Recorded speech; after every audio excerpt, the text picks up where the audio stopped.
God. All right. It is being recorded, right? I want to. Yes. Yeah. Okay, I can't. I'm on 2 laptops. All right. Okay. All right, let's start the meeting. So I want to formally welcome Shivang Yadavji, who is here, who is the guest of honor here. Namaskar, Shivangji. He is with a young organization team called Bharatiya Parivar, and they have an online presence, and they keep posting. They do this wonderful research and keep posting the documenting this research in bits and parts on their social media presence platforms. It's on YouTube, and he can tell more about it himself. And they are doing this invaluable work on researching and fact finding what is really moving and shaking the world around us. They put their investigation, as I said, on social media, and he speaks on very engaging subjects which are both of current and historic interest. And this kind of information is not readily found on in any book, any media, because it was never written about, right? History has been presented to us with a biased perspective to promote certain interests and agendas. So today he will throw a light on one such important topic, which is the changing fortunes of India. And welcome, Shivang. And quickly, you want to add something about yourself and your team? No, you told everything. We are a group of young people.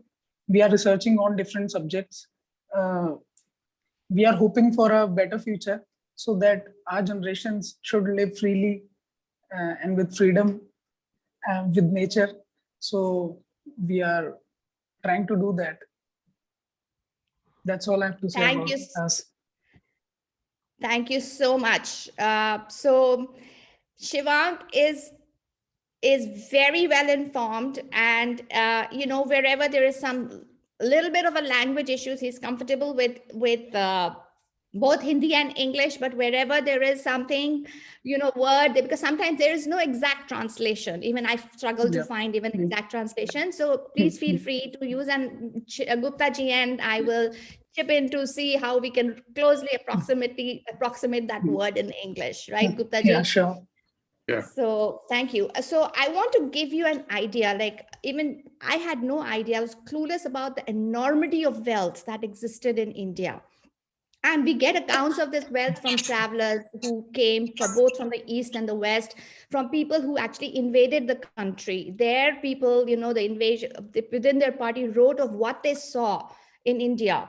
And then we have researchers, both pre and post independence, researchers from the British themselves who have accounts, and we find these accounts in the British Museum even today. So some of the wealth we can get an idea of from, the ships, the pirates. We know pirates existed, from the ships that they looted and the ships that went from India.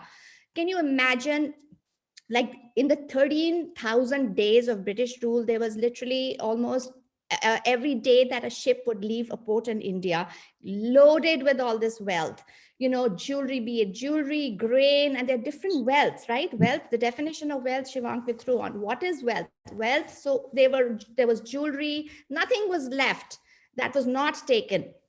Jewelry, grains, linen, silks, blankets, pots, pans, hinges, bowls, animals. And there are books like The Rani of Jhansi, where you'll find, what were the items that were taken away. Then General Robert Clive, who was responsible for establishing the British Empire in India. When he left, he took at that point apparently 277,000 pounds plus a million. And in one of his hearings, he said that this was actually a moderate amount considering the wealth that he saw in India. So that had my jaw dropping, really at that point. And then pirate ships, I have this written, 500,000 gold and silver pieces found in this by a ship called Ganji Savai. Then recently, as recent as 2011, a ship was found in the North Atlantic Ocean with 219 tons of silver, valued at that point at 150 million pounds. So that's the kind of wealth, the scale that we are talking about. So, uh, and it's not just wealth. What about the science and technology and knowledge? Now, sea routes, we know sea routes were known to India long before Vasco da Gama. Vasco da Gama and, these European seafarers are credited with discovering the sea routes. It requires a certain amount of skill, compass, and apparently the compass was known to the Indians long before Vasco da Gama came, and he was assisted apparently in reaching India by Indian traders who were already on the seas. So and some of the evidences we see are like this iron pillar or sandstone pillar from the Gupta Empire, which is called the Golden Age of India. So we see it even today, rust-free iron. What does that indicate? The level of technology and knowledge was up there. They knew how to do all these things. Today, iron, that pillar is still rust-free. I have seen it. It's in Delhi. It's close to where I live. So the architectural wonders, other evidences we find in the temples of India, the way they are designed, the minuscule, the detailed, absolute detailed craftsmanship, which an idea of which we get from these stores that we go to and buy things right today. So the organizational and financial superiority of Indians was existing and surpassed, was peerless. The other data I want to throw at you today, which I came across recently, is this study which was commissioned by the Britishers. Angus Madison, a macroeconomist, he came up with this. He studied the world GDP output since 81. And I will share this graph with you later on. And maybe you want to say that, Shivang, you want to talk about this world's GDP, the graph that Addison Madison came up with? And then we'll start, we can go to the order of your conversation, because I seem to be I'm just putting things in perspective. Batayenge, could you tell us what this graph was? Yeah, that graph shows us that whole world GDP, India constituted at least 25% of world GDP at that time. It was of 1700s, up to 1700s. India was producing at least 25% of world's GDP. So we need to understand that how India was capable, or how Bharat was capable at that time, that it could produce 25% and without invading any country.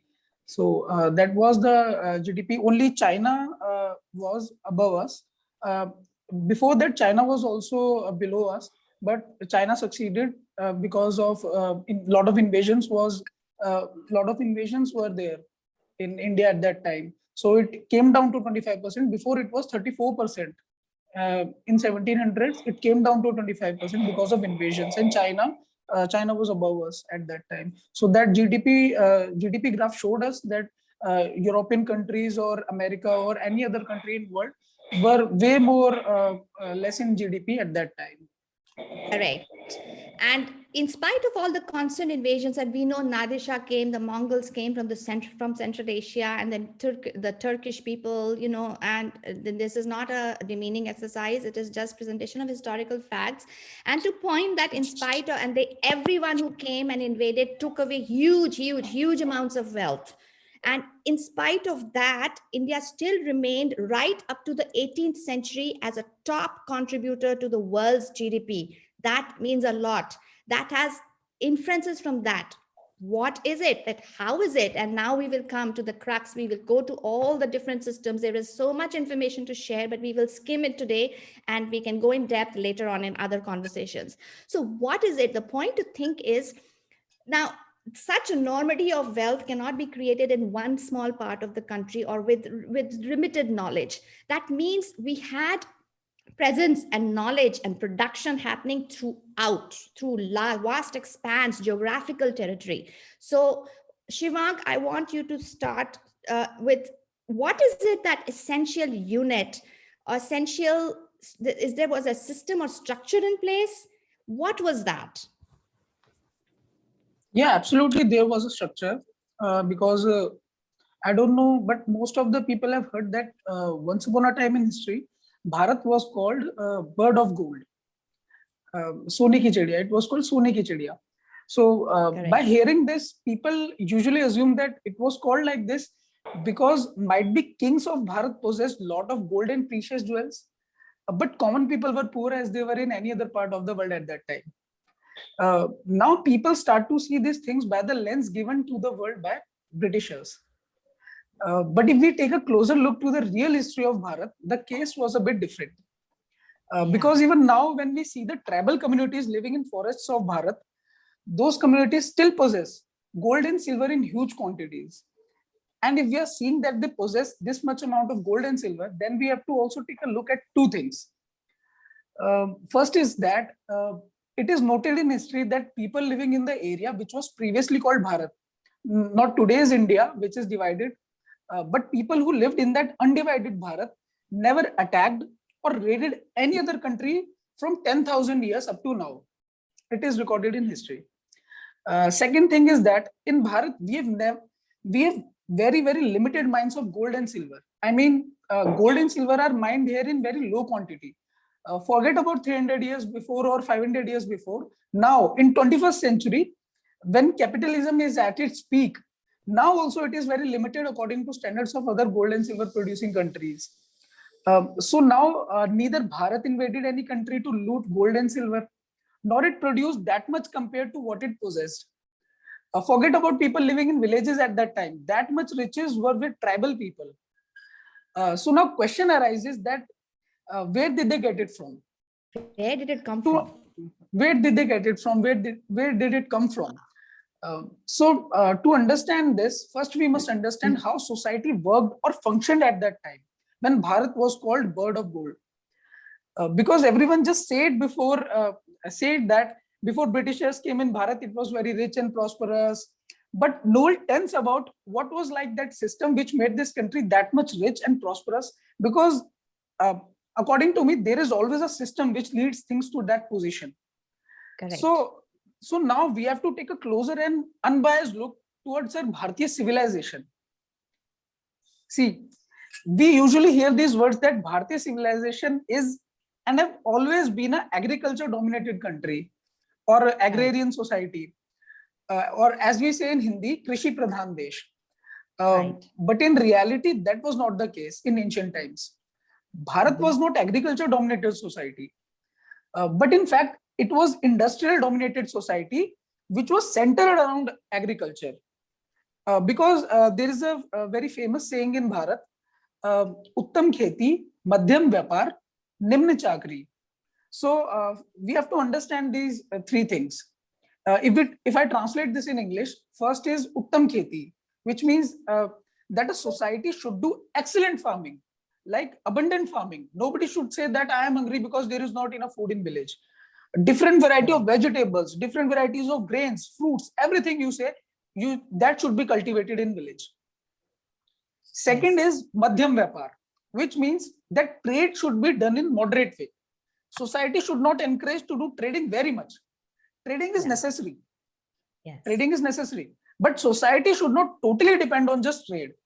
People should not produce their products just to trade them to another person. Right. That is second thing. Third is Nimna Chakri, which means Chakri means job or services which people do in companies. That means service should be done very least in society. If it can be eradicated fully from a society, then well and good. But if not, then it should be very limited. Very limited. As we see now, this third thing, which should be very limited, is now major in society, is now dominating the society. Everyone is doing job. So in fact, that these is were what the sign of progress, right? You minimize agriculture, expand industry, and then service sector. This is the sign. It was upside down at that point in India, in Bharat. Well, yeah, definitely. So these were the three things. On the basis of these things, here in Bharat, every house was a small scale industry in itself. People invested in industry. That is why we see that different places in Bharat are now also known by the famous things those places produced earlier. For example, Aligarh in Uttar Pradesh is famous for its locks. It is very famous in India. Aligarh Katala. Everyone used to say this. So Aligarh is famous for its locks, and Patiala in Punjab is famous for its Patiala juti. That is a kind of footwear. Shoes. They are shoes. Very beautiful if you see them. Kolhapur in Maharashtra is famous for Kolhapuri slippers and Kolhapuri knife also. Knives of Kolhapur are also very famous. Dhaka, which is now in Bangladesh, is famous for its silk. You can pass whole silk from a single ring, from a very small ring. It is that much fine. And Banaras is famous for its Banarasi sari. Moradabad was previously called Brass Town or Pital Nagri in Hindi, because there are many things. Many things were made with use of brass. So these are only few examples I am telling you. If you walk in Bharat nearly, after every 20 kilometers, you will find a place which was famous for some or other thing. So this gives us an insight that what we knew about Bharat before, Bharat was much more than that. Yes. Bharat has always been a country of villages. Our ancestors did not encourage cities to be built in this country. It is because they came to this conclusion that a city is always born by destroying thousands of villages. When there is inequality in society, then only people start to gather at a place, and that forms a city-like structure. Like if we see cities in today's Bharat, 90 to 95% living in cities are originally not from that city. I mean, their father or their grandfather came to that city in search of jobs, or they have now come from their villages to city in search of any job. This inequality of employment is forcing people to shift to big cities, because now in villages people are not getting their needs fulfilled, so they decide to move to big cities. And slowly cities are being crowded and villages are empty. And then all problems like pollution in cities, traffic, small houses, unhygienic conditions, health issues, lifestyle diseases, they start to rise. So that's why our ancestors came to this conclusion that small villages should be created to give a quality of life to the people of this land. And when we look towards the meaning of village, a word is totally different in English and in Bharatiya languages.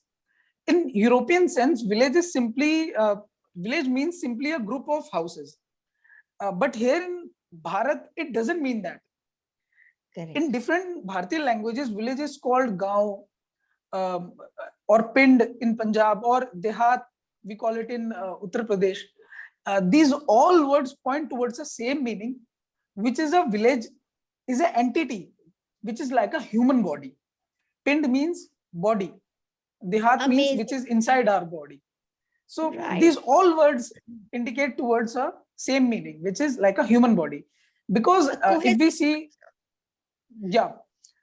if we see the word gaon, gaon words is itself derived from gram word, and word gram is derived from garb, which means womb.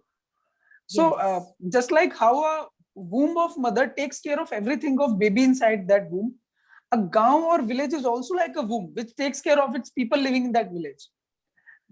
Gaon is like a body of human being which has different organs to do different works, but then also they reside in a single body.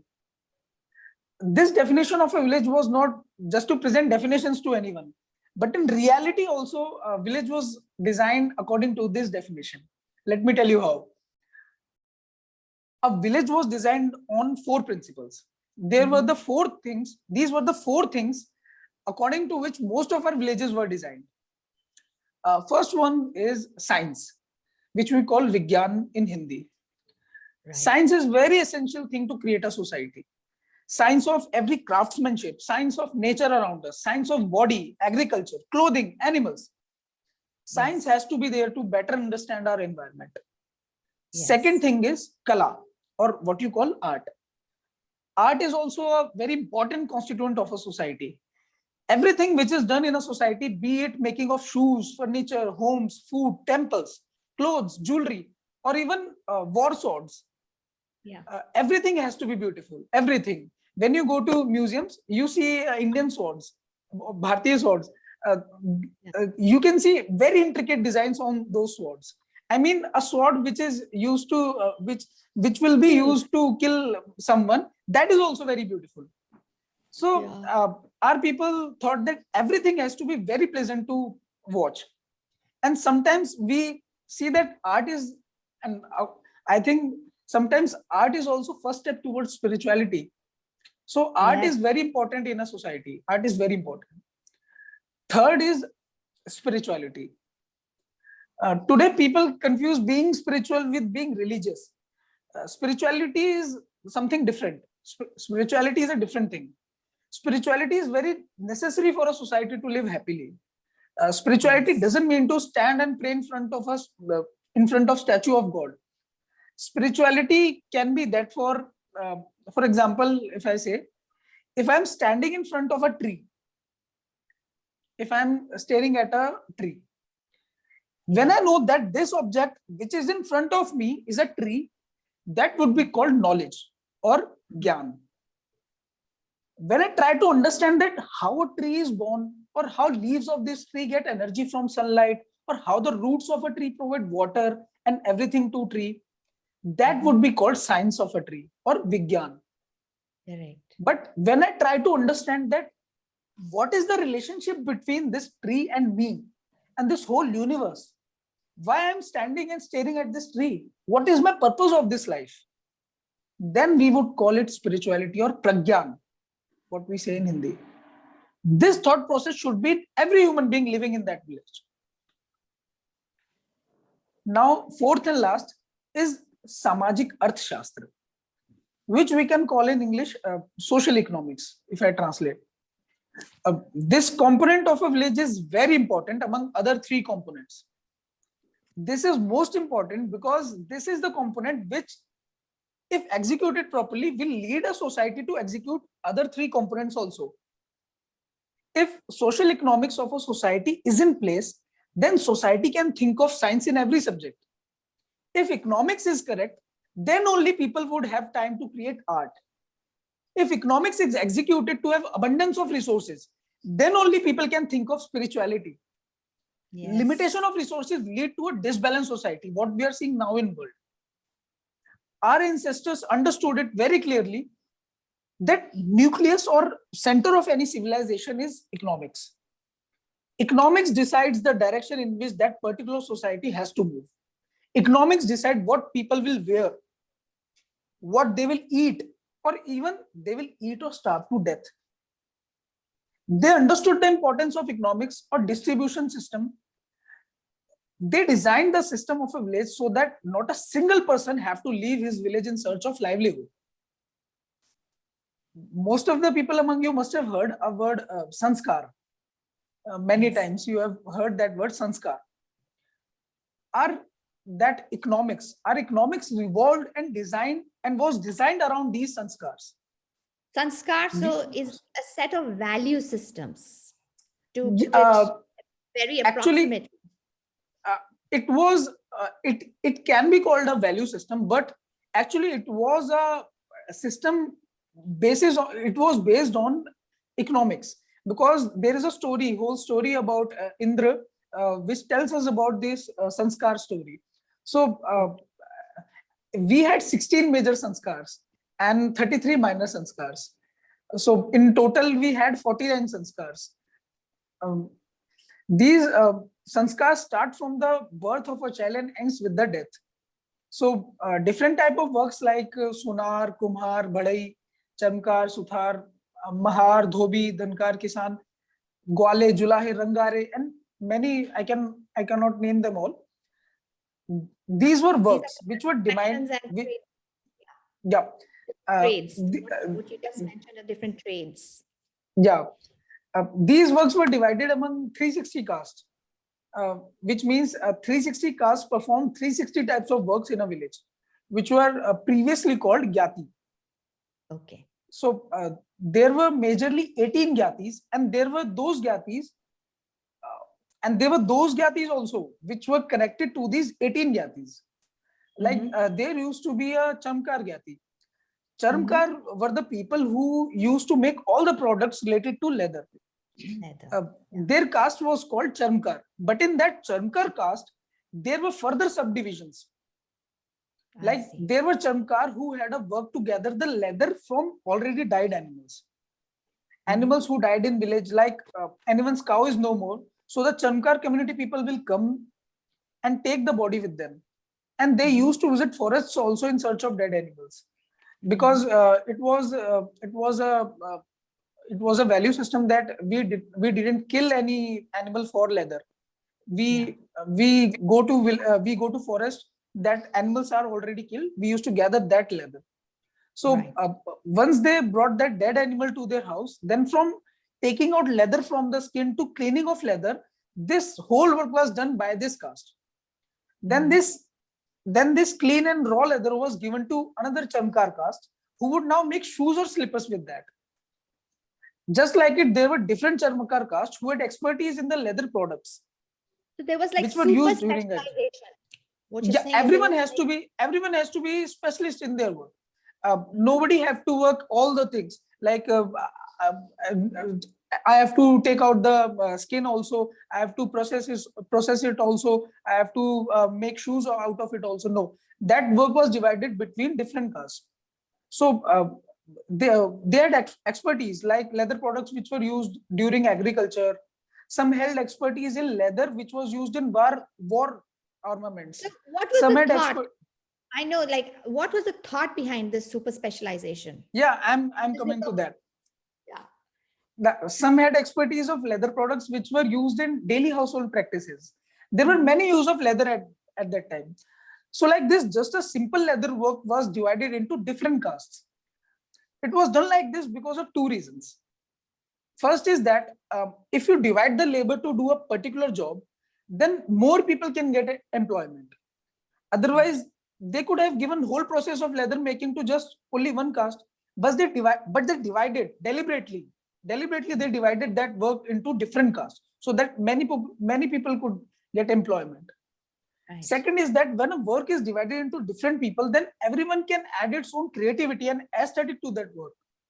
Because they do not have to do another work, they just have to only do that work.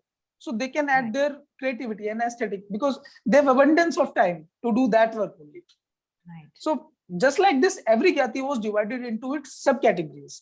Like there is a caste which is called Lohar, which used to work with iron. This caste was also divided into many subcastes. Like there were Lohar who only made iron objects used in agriculture. There were Lohar who only made kitchen utensils. There were Lohar who only made swords and iron objects used in wars at that time. These all castes. Two things happening here, and I'm trying to expedite it because I know we can get into depth of everything. So what is happening over here is there is not only super specialization and proper productive human engagement, but also a total decentralization. Everything is decentralized. Yeah, right? To be precise, that was a little form of decentralization. So these all castes then sum up to 360 castes, which I stated earlier. These all subcaste and major caste constitute. So this is a very important aspect of economics, which is distribution system. Distribution system is very important aspect of economics. So these Gyatis were producing different goods, but what was the distribution system among these Gyatis? We need to understand that also. So just now I told you about 49 sanskars. So these sanskars were designed in that way so that distribution of different castes should work properly.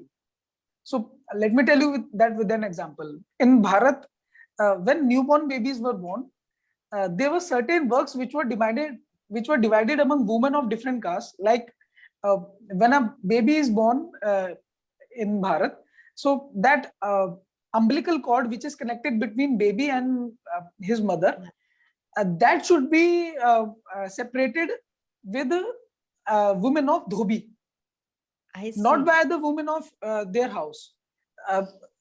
Women of their house can also cut that umbilical cord, but that was Yeah, the dhobi is, yeah, that washes clothes of everyone in the village. Dhobi is that caste. So the woman of dhobi will come and will cut that umbilical cord, and in exchange of that, uh, she will be provided with grains and everything that is needed for a household of 1 month or 15 days. That was called man system. Man kiya jata tha unka. Honor. So if so we have to understand that that umbilical cord is not a very big job. So only dhobi's woman will come and cut that. Women in that house could also cut that umbilical cord, but that work was specially designed for dhobi. And now we are seeing that there is a community, that transgender community, like we see we what we call here hijra. So Yeah. they uh, that society is not capable of doing any kind of that physical work.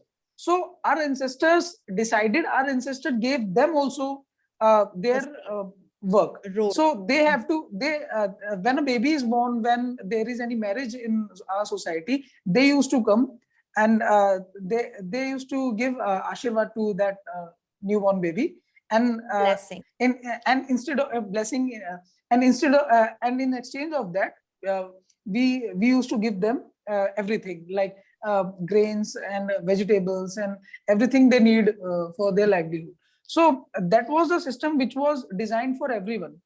And like this, when there was vivah sanskar, or like marriage ceremony. So in marriage ceremony also we can see that when purohit or pandit sits in that marriage to arrange all that ceremony, he always tells that bring this matka from that potter, bring this from that, bring a rope from that rope making society, and he just tells you that bring this, bring this, bring this. So what was the main motive of that? That was the people who are of different caste, who are making different objects, who are making different products in a village. Their product has to be consumed, because Right. anyone will make their Role. product, so that should be consumed. So they used to bring that, and in return of that, the family has to offer them Honor. something, honor Yeah. them. Yeah, that will be a right word. So they have to honor them. Yeah. And just like this, when you move to antim sanskar, Antim That is Sanskar can, yeah, that is death ritual, what right. we say. So in death ritual, we can just take body and burn it, just burn it, we can. But uh, we made that a very big process. Now when you see anyone's Antim Sanskar, so there will be that rope has to become from rope making society, a matka, a pot has to become, and goldsmith will come with his panchratna. If you see that every gyati is present there, to every gyati is present there with their particular product. So that blanket will come from Julaha. Everything that stretcher, what you say, that stretcher will come from Bansod. The people who made who were expertise in that bamboo making So things, basically, furniture. please to stop to cut you here, and I don't mean to. I Yeah. know this is again keeping an eye on the time. So what I'm summarizing. So basically, there was these customs and traditions that we have huge marriage traditions. They are thought of for a reason to give space and a role to every person in the society. And Yes. as you mentioned, there was 360 different kind of representatives or representations to connected with different crafts and trades, and the Yeah. existence of these 360 different kinds of people was essential to every village entity, the function Yeah. and of Yeah. they had a That is why you see so many festivals in Bharat. So these festivals were like Diwali's festival of potters. So you have to light diyas, so much diyas that those whole diyas should get consumed in that on that Diwali. And Holi is festival of Rangare, who used to make colors. So all color you have to just throw in air and consume that all color. So after that, yeah. So correct. So we have customs, traditions, and understanding, a new understanding of why these were there. But so the people were engaged in these activities. But I want you to talk about the needs, how everybody, so they are getting all this, the needs of the people. How are the needs in like needs of the basic needs of people like shelter, food, they are getting or security also, like there is some law and order and these are different topics. So how were they met in this whole, like everybody is involved in different occupations, but how are these basic needs and everybody is assured that they are fed, protected, have a shelter over their heads? What was that made all this possible, the basic needs fulfillment?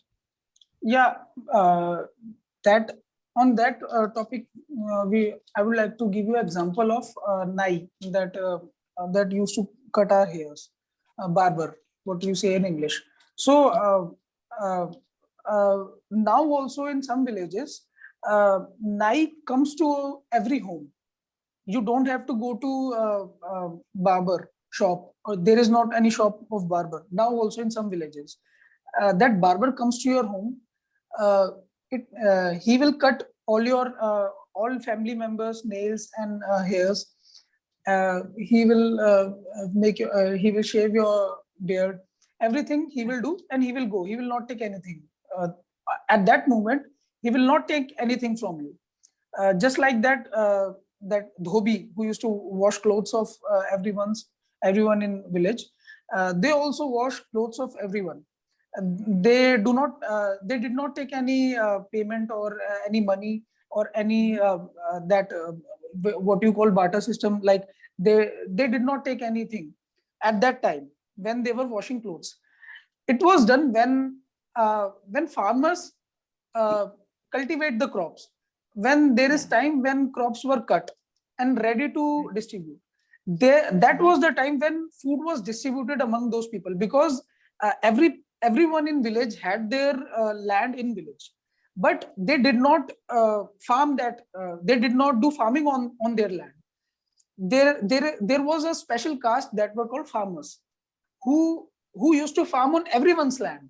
Like if I am potter, or if I am luhar, or uh, goldsmith, if I am goldsmith, so my land is there in village, but farmer will uh, cultivate crops on that land. I will not cultivate. But when the crops are uh, cut down and crops are to be distributed, now I will go and take my part from that crop. So there was a whole distribution system when crops were cut. That was a whole festival when crops were cut and distributed among the different caste. People would gather around, and a very beautiful festival it was. All women of village used to welcome their husbands when they used to come from farmland in village. That was a very beautiful process. So everyone would get their part at that time.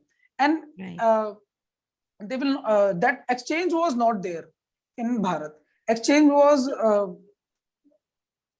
so the money transaction was not there. The money was not a very key element of that society. No, because this was the land where we don't find any shop. India was Bharat did not have any shops. Bharat did not had any uh, hotels. So this was land where hotels were not there. This was land where shops were not there, because no one was selling his anything to anyone. So how was this? So there's so many. So how is the wealth coming from if nobody's selling? But that's a different. But I want to know, like you mentioned that somebody who owned that farm. You said that even if that person owned, but he would not be farming, right? If the kumhar, the Yes. potter had some land. So was Yeah. there a land ownership system in place? Like people owned land? People had their land, but there were not any kind of paperwork like now it is. like I have this much land and I have a paperwork, and there is a tehsildar which states that this is your land, this is not your land. It was not like today, in today's context. It was like I have my land, and there is some part in whole cultivation of me also. This was the feeling that I have some land in village and I have some field. So when Britishers came here, they made papers of everyone's land. They made papers, and because they had to tax that land, so they made papers of everything. uh, and that papers were kept with zamindars. So that was the case when Britishers came here. Before that, there were not papers of land, but people knew that their land is there in village. That was a system. And So who assigned this land to them? Like it was what kind of body? it was not any kind of body which assigned them. It was decided among the people of village, because when village was being inhabited, so that then only it was decided uh, among the need I want.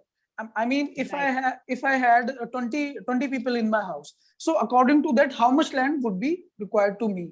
If I if I have only 5 people, so that much amount of land is required by me. There was not an equal distribution system in villages, because equal distribution system is sometimes it is very inappropriate, because I used to say that when 2 people are there and if we have to make 10 rotis, so if we have equal distribution system, so 5 for him, 5 for me.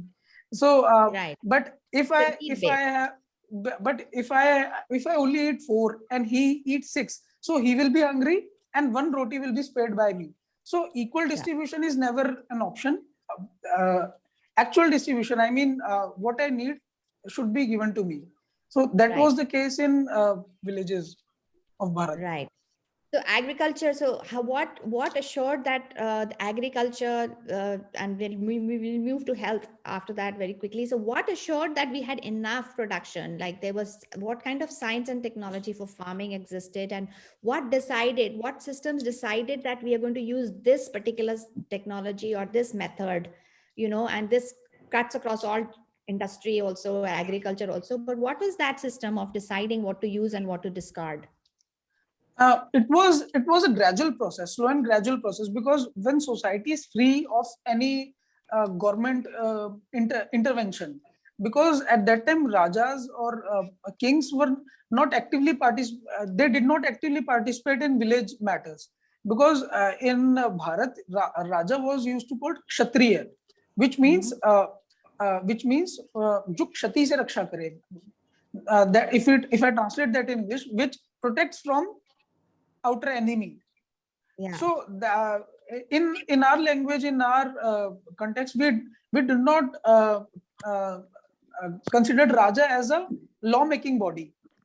He was never a law-making body. Laws were made, or any kind of law was made within village by the people for them.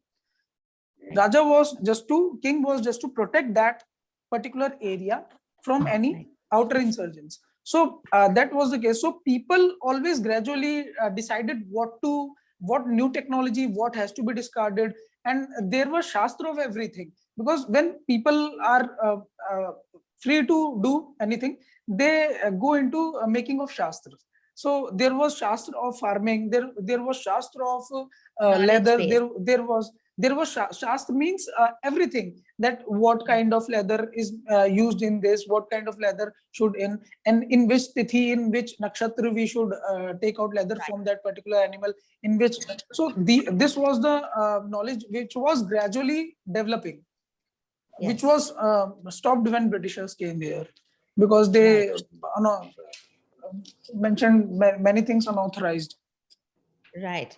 Yeah. So in agriculture, very quickly, some of the things that I understood also when I was reading, and you have also mentioned, is that land was actually, even though it was divided amongst people, and I believe that it was also rotated. Like the same piece of land was not something the farmer, it was rotated between farmers, so that as a result, the fertility of the land, the soil was assured. So Sure. Yeah. today I am farming potatoes. Next year, I'm responsible for another piece of land, so which was originally growing, say, corn, but I have potato growing specialty, but I will start growing potato in that. So as a result, the different lands were rotated between different Yeah. harvests, different kinds of harvest. So this system, as you And said, there was one more system, like uh, all the animals like cows, buffaloes, even pigs, uh, which were uh, which were there in that village. Once a time, these all animals were brought up in that farmland. So so they would eat and shit in that farmland. So that was yeah, very useful for making manures, natural manures. That was also a process there. And any dead animal, now also in some villages, if any dog or any cat is no more, so they so they take up that dead body of that animal and put it in front of any tree, like mango tree or anything. Give a real knowledge. Girish Karana mute, please. I think some people are not unmuted. Please mute. Can you mute yourself, please, everyone? Yeah, Chavi, I think you can mute everybody else other than the speaker, right? You Somehow. mute the yeah. So okay. So all right. So what about health? Health systems, like what was health thought of as a discipline in itself? There was this. Was it an industry as it is now? So how was health of people looked after? See, there were 4 responsibilities uh, which were divided, which were taken by the village. Uh, four four responsibilities, which were, first one was a vidva or widow. Uh, the responsibility of that vidva or widow will be taken by the village, not anyone said. Village will take care of that widow. Uh, Second one was vidwan or intellectual. Like if anyone is contemplating or he's thinking of stars, like what is that star and what is that doing. So that responsibility of that vidwan was of village. Village will take care of that. When that agriculture, that new crops were cut down, that they took a separate part of these people: vidva, vidwan. Third is viklang. If anyone is handicapped in village, so a separate part was taken out for that viklang also. And fourth one was vaidya or doctor, because vaidya here was not any kind of work, or that was not any kind of caste. And these 360 caste does not include any vaidya, because vaidya is not any kind of in which you gain to you do that thing to gain any profit of it. So Vaidya was not any kind of profit-making business or anything. Vaidya used to uh, Vaidya was in nearly every caste. If there were charmkars, so charmkars had their own Vaidya, who will cure their problems, because livelihood of a charmkar and livelihood of a brahman were different, because they are doing very different jobs. So their Vaidya would also be different. Their medicine was also different. Medicine, Wow. because now in this allopathy, everyone has to take paracetamol, or all over the world. Uh, Climate is not considered in that thing.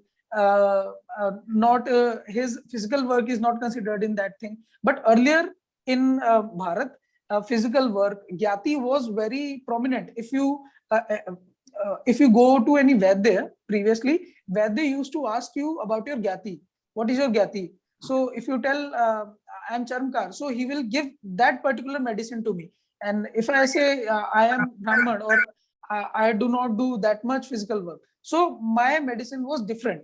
So Ayurved, which is now being promoted in Bharat, that is not actually Ayurved. Ayurved was different. It was different for everyone. It was different for child. It was different for women. It was different for a older person. So health was very was a like sector which was not derived of profit. Now health is all about business. Health is all about uh, how to fool people to get my profit. So previously it was not like in Bharat, because they where they did even when where they used to visit someone's home, they did not even take coffee or tea of that house, because it will be considered like I am taking fee um, uh, for my what you call Services. services. Yeah. Okay. Yeah. So now I want you to give, and then we'll open the floor for some questions. Just looking at time, there is need to go into depth on different topics, because even then a better clarity will emerge out of the existing, systems. Can you throw a light, Shivangji, on the education? Like, it's considered India was a land of snake charmers and oil sellers. They didn't know anything. So now begin to know that they were so skilled and so superior in their understanding of things, how things worked. So what about so clearly they were learning this from somewhere, right? Different. So there must be a completely evolved. So it was not as if they did not have any education system. What was the education, and how did they prioritize focus on what kind of learning is important and what should be taught? So what was the education system like? What did it exist? So can you please talk a little bit about that? Yeah. If you read Dharampal book, Dharampal was a historian. Uh, he stayed in London for several years, and he translated the surveys of Britishers who were surveying in Bharat uh, at the time of their invasion. So he stayed in London for several years, and he translated those survey reports. So in those survey reports, we find that at the time of nearly up to 1750s or 1800s, there were 7 lakh gurukuls in Bharat. And if we see, there were 7 lakh villages also. So nearly every village had a gurukul in that village. So what was this gurukul? So gurukul was a system. If we see the word gurukul means guru ka kul. Guru was teacher, and where was teacher? That was gurukul. If guru is sitting under a tree, that is gurukul. If guru is in forest, that is gurukul. So gurukul was not like modern school, or it is a building. If we see modern schools, and if we see modern jails, modern prisons, that looks same to me, because there is a dress code. The building is same. You have to move in lines. You have to sit in class for a there is lunch period. So that is process of prison also. So but in Bharat it was gurukul. So studies or teaching was never a process of just everyone will sit and study. It was a learning process, gradual process, because Ravin Sharma Guruji used to tell us that when he used to go to Gurukul, that Gurukul started at 4 a.m. morning. 4 a.m. morning. So it started with the morning practices. Like the students and Guru used to go to forest, and they used to bath together. Then they came.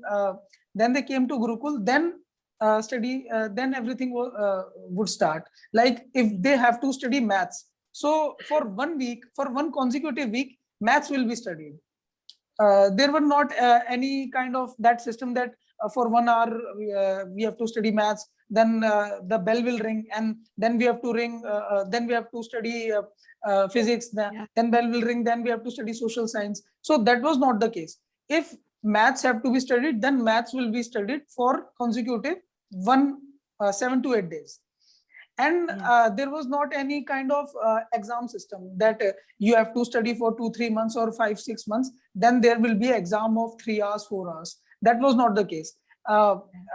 Exam was done in very verbal, very normal manner. Like when Guruji used to tell us that when 2 or 3 noon, after 2 or 3 in noon, that old people of villages used to come there. Elderly people of village used to come in Gurukul, and they used to ask questions from the students, like okay, stand up. What is table of 2? What is table of 9? They used to ask. So every day was exam.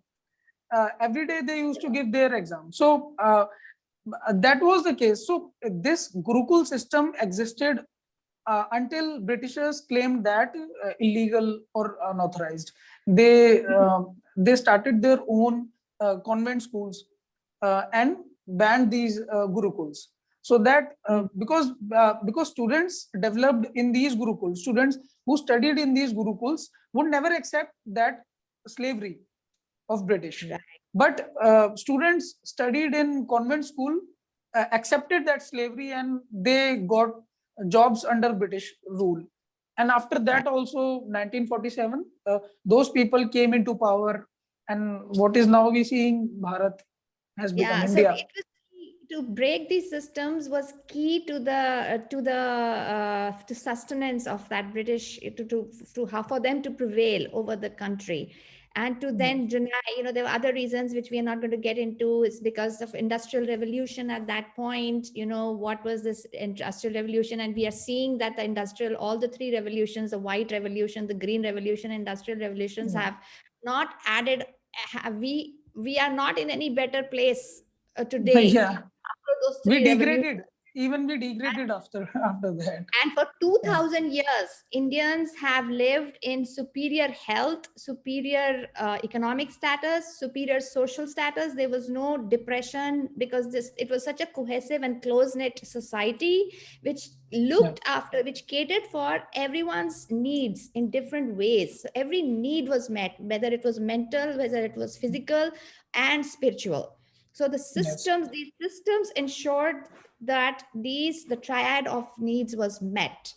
So and another in education, it is a myth that the Shudras community, which was considered low, they were denied. In fact, I have this from the same author, and Dharampal ji is the author of this wonderful collection that Shivangji just mentioned, where you can find, and his works are there. We can still buy, we can get a hold of those copies, where he has described the systems of India that existed and how bountiful they were in their consequences. Like the use of them led to this abundance that existed in India.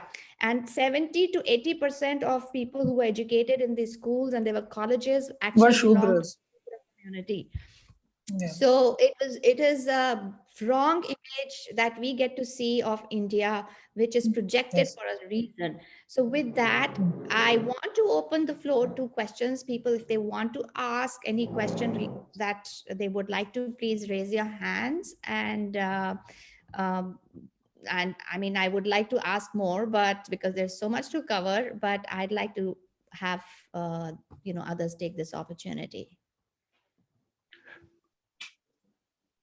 Is there anybody who would like to ask about anything about India? I wanted to ask a question, and I think this will be in everybody's mind. We had such a rich background, and there was so much going on, economic activity. How could outsiders come and dominate the country? Did that structure become weaker? Did the education system started becoming corrupt? What was it? Because if such a powerful foundation, how could it be shaken so quickly? Actually, it was not the case. Like education system was very prevalent. It was not weakened. But the difference was of charitra. What you say charitra in English? I don't know. Character. Character is not actually exact word for charitra. Yeah, so it would be perspective, a combination of perspective, outlook, vision, character, how you perceive your place in the universe. Yeah, it was difference of that charitra between two civilizations, because when Britishers came here, they were not of that charitra which were of Bharatiya people. So uh, I can give you an example. When there were kings in Bharat, they used to sign treaties like this land, this land is of you and this is of me. So let's talk about treaty of this land. So they used to talk about treaties. They used to talk about that. They didn't sign. There was not a paperwork of that treaty in ancient times. Kings did not use any kind of paperwork or signed on those treaties. They just sit and talk about that, and their future generations up to 1,000 years uh, took those treaties very seriously. They didn't cross. They used to tell that our forefathers told that up to their land is ours, and our forefathers told that that land is up to theirs. But when Britishers came here, they did also treaties, but they did treaties with papers and with signature. So people of Bharat thought that these people are so great. They also do treaties, but with papers they sign. So they must be very Advanced. what you say, they are very advanced, or no, what you say, charitravan people, like Oh, they are okay, very okay. They true. want to honor They're it very, even more. Right. yeah, they're very true than us. They're very true people. So Yeah. but when Britishers broke those treaties, they nearly, when you see Bharat Mein Angrezi Raj written by Sundar Lal, you will see that Britishers broke every treaty they signed. Every treaty, not a single treaty was spared. So that charitra, or that was not understood by Bharatiya people up to many years. So Yeah. that was the difference. When a thief comes to your house, thief comes with a sense of like he has nothing to do at his home. He will die while looting that land or looting your house. uh, if he wish to die, he can die in looting that house. But you have your children's in your house, you have your elder people, you have to save your house, and at that time you have to fight that thief also. So in that case, every time uh, thieves or that invader gives you more that shati, what you say, shati, that thieves always, it is noted in history that when a thief or any invader comes to any civilized society, that civilized society suffers much than that invader or any so that was also case of Britishers. They didn't have anything, they didn't have anything back their home, so they were coming here, and we had to protect our everything. So that is why Bharat was very vulnerable to these outside attackers, invaders. So that's why uh, we surrendered. Yeah. We were not. Yeah. We were not kaya. What do you say? Coward. No, Coward. we were not coward. We were not coward. We were just. We didn't understand their charitra for so many years. Yeah. I think that it, I think we just trust. There was this trust. We just Yeah, trusted it that. was sense of trust. Yeah, yeah. We trust Yeah. Yeah. everybody. Yeah, we say Mehman is Bhagwan.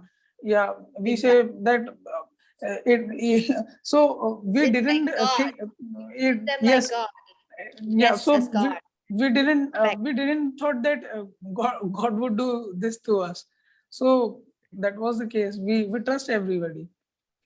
Yeah. So yeah, so is if anybody has any questions on any the economic system. So economic, now we have all this. So if there's any question, otherwise I will ask Shivangji one. Is there anybody who would like to ask anything? Well, there's a question in the chat box. Mm, So it says, did yeah, the Mughal name, yes, invasions, did Mughal invasion, sorry, go on, create smooth entry for British? Would you think that the Mughal invasions? No, I don't think that, because even in Mughal times, even at the time of Shah Jahan, India was at 34% of world's GDP. So we cannot say that. Mughals paved a way for Britishers to came. Yeah, we can say that at the time of Aurangzeb, uh, Bharat was divided into different what you say mat. Bharat was divided into different things, like Hindus and Muslims were, because of his rule, because of his uh, that biased rule. Bharat was divided. So at that time, Bharat became vulnerable to Britishers to came. But before that, Britishers could only come here and trade. So after Aurangzeb, they thought of ruling this country. After Yeah. Aurangzeb. Yeah, Yes. and all this knowledge, some of this is found. I just shared Dharampal. The author is Dharampal, and collected writings, and I believe there are 10 books, right, Shivanji? You have Yes, 10 yes, books. yes. 10, a set And of 10. Yes. also mentioned another author, Sundar Lal. Yes, I've written Sundarlal. here.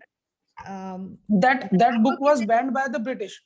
That book was banned by the Britishers at that time in 1929. I see. And So that some copies were left. Yes.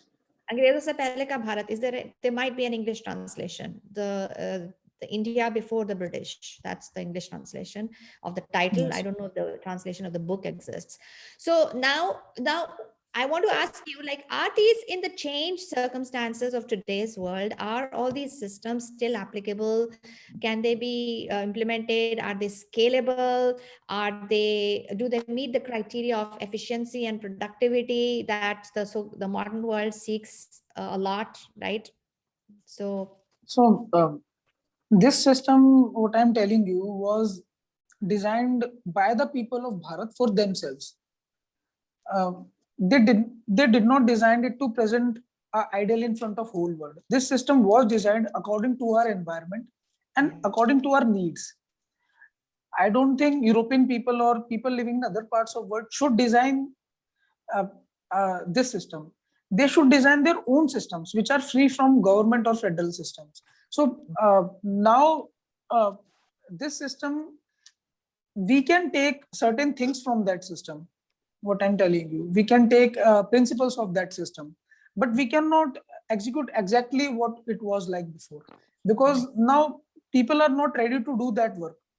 yeah, So we have to design something which is not harming environment, with technology also. Technology that doesn't harm environment. There are technologies, people are working on different technologies which are not harming any environment. Our ancestors also designed many technologies which were not harmful for environment. But so today, now also we have to really think about these things. But these things can only be done when that which I am talking about, that system which was present in Bharat, that was there when money was not there in society. So at this time, money is that currency is present in this society. When currency is present in society, this system cannot be applicable. That sense of exchange is will always be present when money is there.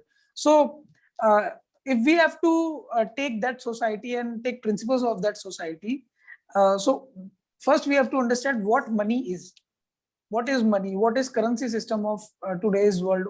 How it is working? How it is enslaving people in reality? By using that money, we are yeah, enslaved. So right. we have to understand that thing if we have to implement that system in today's world.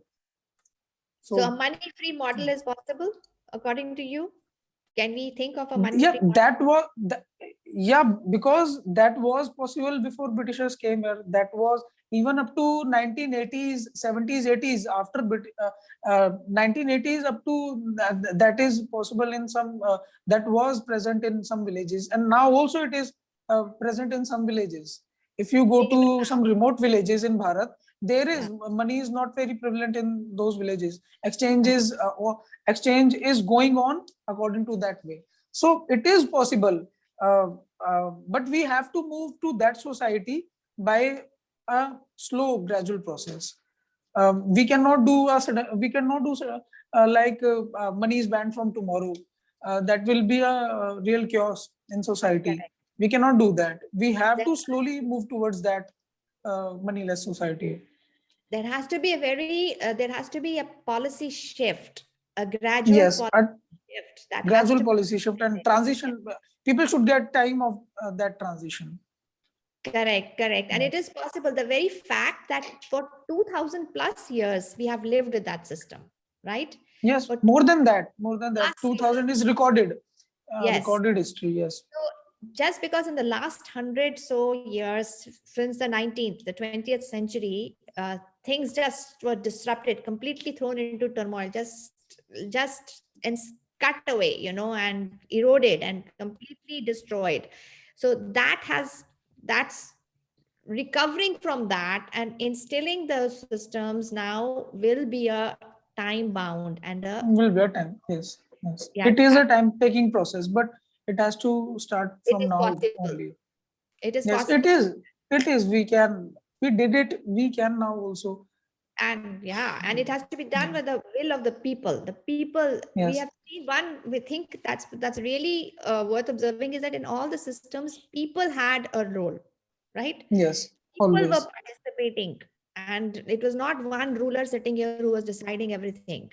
It was Yes. the collective action and thought of the people. Yes, it is always. It has been always a collective thought of people. It is now. It is now that some people are deciding future of everyone on earth. But earlier it was not case. Everyone Right. was free. Yes. Right. And Shivangji has done a lot of work on economic systems, maybe at that point. And I think that's your favorite, the topic that you like to talk about most, No, right? not favorite, but it is necessary. So that is why I talk on that. It is not my favorite. Yes, it is necessary to understand. It can't be favorite because all systems are interconnected. You Yes, cannot yes. talk about one system without the Yeah. other. I agree. So so I'm supposing there is no other question. Is there any other question? Otherwise, Gupta ji, is there something that you'd like to ask? And otherwise, we will. No, I think he's done a very good job of explaining how the social structure, the economic structure existed in those times. And I think there's a need to connect it to the current situation, but that perhaps we should do some other time because I see a lot of people have dropped off. And we are already about 15 minutes over an hour. Yes. This was very good, I think, a very good exposure to the actual situation at the time, which actually, I mean, you will not find in textbooks, you will not find anywhere. Yeah, the thing is, it's very difficult to put it all in this 1 hour time. And I know Shivangji wanted to explain more, and I apologize that I had to, stop and move it because I wanted him to cover so many, and still so many things got uncovered. So I do thank you very much, Namaskar, for your talk, Thank for you. your time. Namaskar. And we'll stay in touch in bringing all Definitely. this information by and by to the world. Thank you. Thank you very much. Namaskar. Yeah, namaskar. Yeah, thank you so much, Shivangji. It was really great actually to know all the unknown facts about India. Thank you so much. Thank you so much. Thank you so Please much. feel to add your comments, everybody who's here, if you'd like to. Yeah. All right. Namaskar. Namaskar to everyone. Namaskar.